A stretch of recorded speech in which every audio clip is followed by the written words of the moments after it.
तो अब हम प्रोनाउंस के बारे में, उनकी कैटेगरीज के बारे में, उनके टाइप्स के बारे में स्टडी करने के पश्चात एक एक करके उनका समग्र अध्ययन करेंगे। तो फर्स्ट नंबर पर है पर्सनल प्रोनाउन। पर्सनल मीन्स पुरुषवाचक।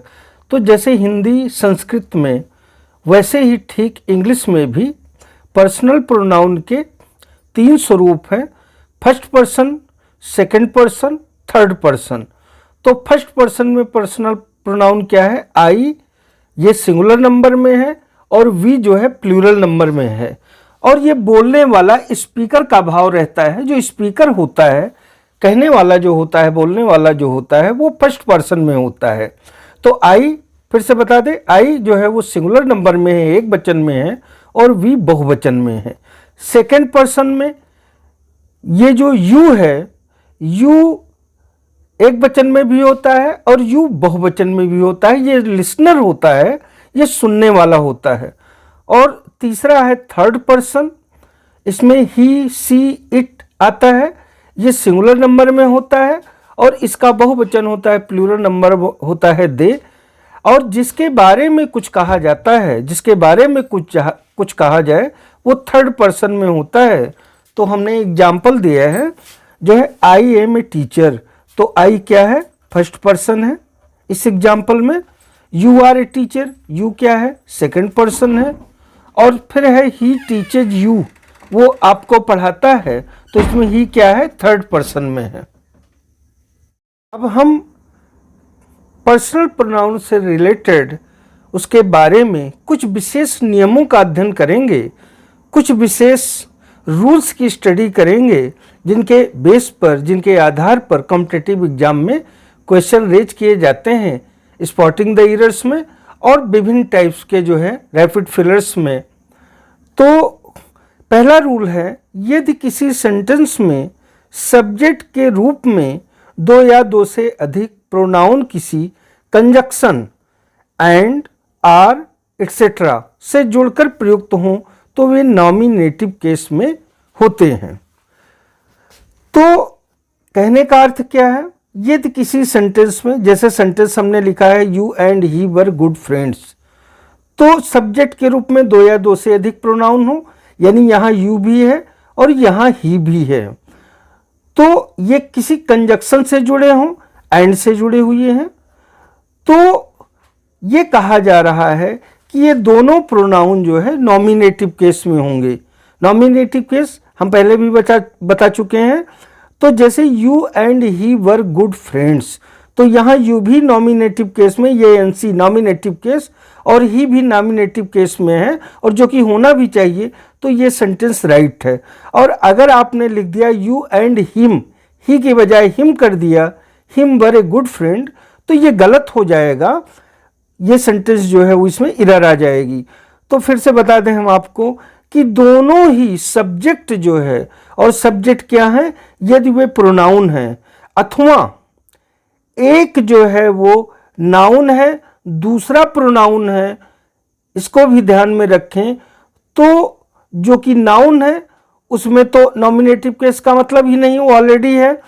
लेकिन जो प्रोनाउन होता है उसको नॉमिनेटिव केस में ही रखें, चाहे एक सब्जेक्ट के रूप में एक जो है नाउन हो, दूसरा प्रोनाउन हो, चाहे दोनों प्रोनाउन हैं। तो दोनों प्रोनाउन होने की स्थिति में भी ये नॉमिनेट केस में दोनों होंगे, और एक प्रोनाउन अगर है तो वो भी नॉमिनेटिव केस में होगा, ये दूसरा सब्जेक्ट है। तो इस बात का आप खास ख्याल रखें, ये बहुत इंपॉर्टेंट रूल है। सेकेंड एग्जाम्पल है you, he and I R clever. तो ये 3 यहाँ पर प्रोनाउन है, यू है, ही है, एंड आई, एंड से जुड़ा हुआ है आई, यानी 3 प्रोनाउन हुए। तो यहाँ पर ये सेंटेंस राइट है, क्योंकि यू भी नॉमिनेटिव केस में है, ही भी नॉमिनेटिव केस में है, और आई भी नॉमिनेटिव केस में है। यदि इसमें यू को आप नॉमिनेटिव केस में है, ही की बजाय हिम कर दिया आपने, ऑब्जेक्टिव केस में कर दिया, और आई की जगह मी को भी ऑब्जेक्टिव केस में कर दिया, तो ये सेंटेंस गलत हो जाएगा। किसी एक को ऑब्जेक्टिव केस में कर दिया तो सेंटेंस गलत हो जाएगा। कहने का मतलब यह है कि अनिवार्य शर्त है कि यू, ही, आई तीनों ही नॉमिनेटिव केस में होना चाहिए, कोई एक भी ऑब्जेक्टिव या अनदर केस में नहीं होना चाहिए। अगला रूल है टू बी का प्रयोग, ये बड़ा इंपॉर्टेंट रूल है, टू बी का प्रयोग इन्फिनिटिव के रूप में हो तथा इसका कोई स्पष्ट सब्जेक्ट ना हो तो इसके बाद नॉमिनेटिव केस के प्रोनाउन का प्रयोग होता है। क्या मतलब है? टू बी, जैसे एग्जाम्पल हमने दिया है, I would not want to be he him, तो ये बता रहे हैं कि टू बी, यहाँ टू बी का प्रयोग किया गया है और इसका कोई क्लियर जो है वो सब्जेक्ट नहीं है, तो इसके बाद में ही आएगा, ही नॉमिनेटिव केस में है, या हिम आएगा ऑब्जेक्टिव केस में आएगा। तो यहाँ पर ये कहा जा रहा है कि ही हिम में ये आपको देखना है कि कौन नॉमिनेटिव केस में है, कौन ऑब्जेक्टिव केस में है।